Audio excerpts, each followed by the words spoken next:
Out of these three options, which one would you choose? What about now? In the next couple of minutes, you're going to understand why the answer to this question reveals why you have a tendency to consume personal development content, but then not actually implement it. And then you're going to learn the exact steps that I took to go from a consumer to a producer in just a week or two. And there's going to be some of you that want to click off of this video because it's not hypey, it doesn't give you jump cuts, it's not giving you dopamine. And if you do have the urge to click off of this video, then you are the exact person that needs to watch this video until the end. This video gives you everything that you need, and I seriously believe it can completely change your life. And with that being said, I want to welcome you to episode 1 of the Mental Momentum course. Now, I used to want big things. I had a grand vision for myself. I wanted to have a clear picture of where I was heading, a grand vision that was difficult, that was bold, that would push me to my limit, and I wanted to be able to execute towards that goal on a day-to-day basis. I wanted to have that vision and know that every single day I was getting one step closer to that vision. I wanted to be able to understand reality, figure out how things worked, and be able to navigate reality to get things that I wanted. I wanted to really take massive action, apply myself, and I wanted to do hard things. I wanted to enjoy doing hard things. I really believed that in this one life that we're given, that was the recipe for success. And I recognized that it wasn't about the destination. It doesn't matter where you are now or where you will ever be. What matters is the journey. Because you can have two different people. One of them can be in a great position and one of them can be in a bad position. But if one of them's making progress and the other one's regressing, sooner or later they're going to swap positions. So there's only one question that really matters, and that is, are you better today than you were yesterday? And in order to do that, I had to start executing. I had to start taking action. I had to start doing something. It didn't even matter which direction I was going in. I just needed the ball to get rolling. Imagine you're in a car and you're trying to change direction when you're at a standstill. You're not going to go anywhere. First, you've got to just start moving, and then you can worry about changing direction. So I had to take action. I knew that I had to start executing. So I would watch personal development. I thought that was the cure. I would create plans for myself. I would create goals. I would create some kind of a strict schedule, mapping out every minute of my time and how that was going to get me to my grand vision. I did goal setting exercises. I read blog posts. I watched so much YouTube, consuming personal development, thinking that there was going to be something within that, some kind of a magic trick that I wasn't seeing, that was going to give me everything that I needed to make progress and to really start executing, to make progress so that I'm better today than I was yesterday. But what ended up happening was that I would learn something, I would implement it, and it would work. For a few days, I would feel incredible. I would feel like I was on top of the world. I could see the goal that I was going for, and I knew that I was on the path to reach that. And then I would slip back into old habits. And the cycle repeated again and again and again. And what happened was, when I said, this is what I'm going to do, and then it didn't happen, it really affected my mental state. So first of all, I promised myself tomorrow was going to be different. Tomorrow would roll around and it wasn't different. So now I'm lying to myself. I lost trust in myself. And when you lose trust in yourself, you lose respect in yourself. And how can you expect other people to respect you if you don't even respect yourself? So now, as I was in a pit, it was almost worse, the fact that I knew that I had a massive potential and I wasn't reaching it, than if I just didn't realize I had a massive potential. I was in the worst of both worlds. I knew I could achieve so much, that I could really become an incredible person, make an impact on this world, and live life to the fullest. But my actions were completely different to that. I was consuming, and nothing was happening. And because I was in this position, I would try and escape. I would go to gaming. I would go to instant gratification activities. I would hide away in porn. I would hide away in Netflix. I would hide away in YouTube, because at least the YouTube videos made me feel like I was being productive, whilst I could mindlessly numb out the pain that I was in and just go away and hide in a corner. I didn't want to be present. I didn't want to live. I was wishing time to pass quicker than it actually was.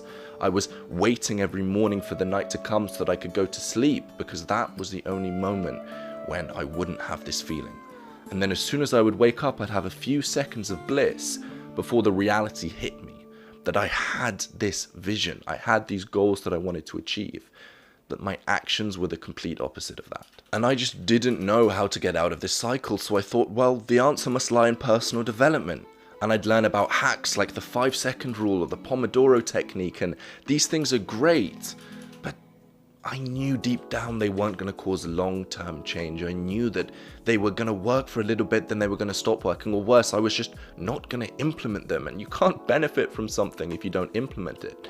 I knew all of the knowledge, I knew all of the theory. I could talk to you about the habit loop, about cue, routine, reward. I could talk to you about all of these different things. And what I failed to understand, the biggest mistake that I was making that cost me so many years of my life, was why our brain defaults to instant gratification activities and how we can get out of that cycle. How we can break free from making progress for a short period of time and slipping back into old habits. And that goes up and down like a sick and twisted roller coaster.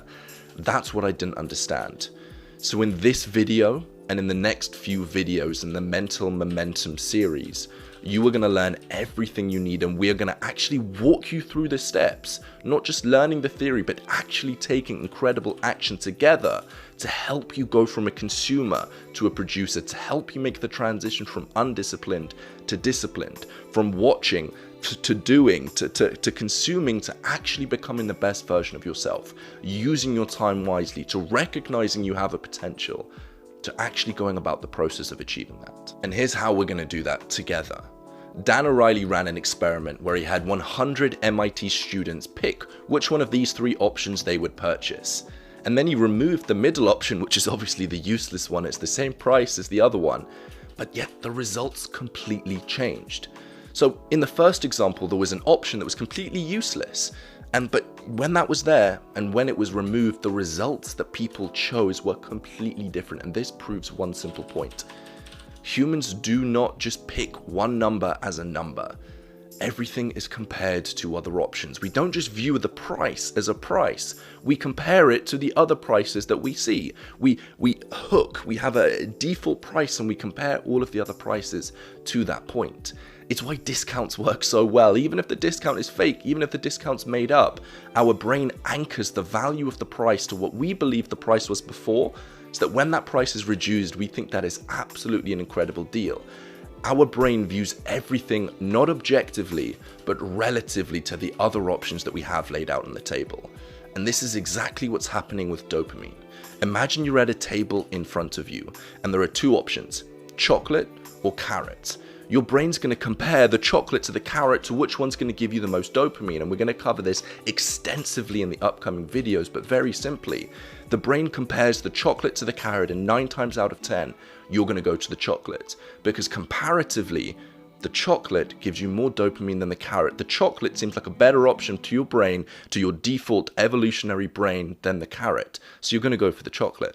And we have these options constantly throughout our life. We have the option to consume personal development content, these new bright shiny objects that feel like they're going to absolutely change everything. And then on the other side, we've got the option to actually do and actually take action on those concepts. And when we compare the two, our brain's just going to go for the one that gives us the most dopamine straight away. It's going to go for the consuming over producing. Consuming is easy. You can sit in your phone, you can learn, you can feel like you're being productive. Doing is difficult. You've got to move, you've got to exert energy, you've got to exert willpower, you've got to apply yourself, and that's going to be difficult. But now the problem that we're living with is that the society nowadays has taken this problem between the chocolate and the carrot and it's put it on steroids, because now instead of chocolate, we have the option for porn and McDonald's and instant gratification. We have Facebook, we have Instagram. All of these things are carefully engineered to release as much dopamine per minute as possible. And now the carrot looks even worse. The carrot, comparatively to all the other options we have, it's almost impossible for us to do, and that's not your fault. That's just the society that we're living in. It's making it more and more and more difficult to do the hard things. Just think back to previous generations. You can see your grandparents, or at least I can, sitting there and reading books for 3, 4, 5 hours. You can see prisoners going and doing exercise and reading books and really applying themselves. Why can they do that, but we can't? Well, it's because comparatively, our grandparents, they don't have the other options of YouTube or Facebook or Instagram, so to them, reading that book is what gives them the most dopamine. And prisoners, they don't have the option of all of those things, so you see them applying themselves and working out. Everything is comparative, and that is the reason why you find yourself endlessly consuming and not doing.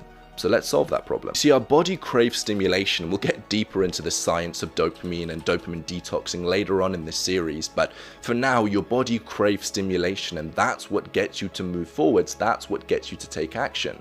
So what we're going to do over the course of the upcoming weeks together is we're going to remove the option for your brain to get easy stimulation. We're going to make your brain and manipulate it so that it is so hungry that it finds immense pleasure in the carrot. You're going to be motivated to do the hard things, motivated to really apply yourself. And it's just like the carrot and the stick. The carrot is the thing that pulls you forwards. And if we can change that carrot so that your brain finds it more and more and more, pleasurable or stimulating, your brain, requires that and demands that and has urges for a carrot, not the other stuff, but for the carrot. That's how we can get you to start taking immense action like you've never seen before. You see, when you fast from food, you get hungry. And then finally, when you taste food again, it tastes absolutely incredible. Those times that I've done a 24-hour fast or a 48-hour fast, and whatever the food is, even if it's boring, it tastes absolutely incredible.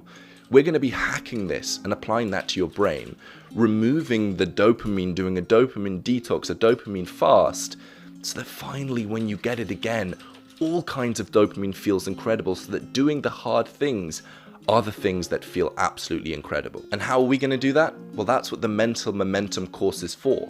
Together, we're going to be doing a dopamine detox, and we're going to be building up from there. Dopamine is digital heroin, and when we can remove it from your life, incredible things can start to happen. So what is this playlist? Well, this playlist is my contribution to those people who used to be in my situation, because I can understand the pain that you're in, and I can understand how difficult it can be. So over the course of the upcoming weeks, I've created an accountability system so that you're more likely to stick with it. I've even created a subreddit so that you're more likely to surround yourself with positive people. This is going to be some kind of a movement where together we are all able to come and move and change these bad habits. We're able to execute and really go from feeling out of control to feeling in control of your future, so that you are the one that decides what life you want to live, and you know that whatever you set your mind to, you can get there, because you can finally execute towards your goals. Now, the YouTube algorithm shows you videos that it thinks that you like to watch. So if you want to change your life through a dopamine detox, then like the video, subscribe, and comment saying I'm in. And what that's going to do is the YouTube algorithm is going to know you like these videos, and it's going to show you the rest of this series on your homepage so that you don't miss out on this opportunity to change your life through a dopamine detox. So like the video, subscribe, and comment saying I'm in, and I'll see you in the next video in this series.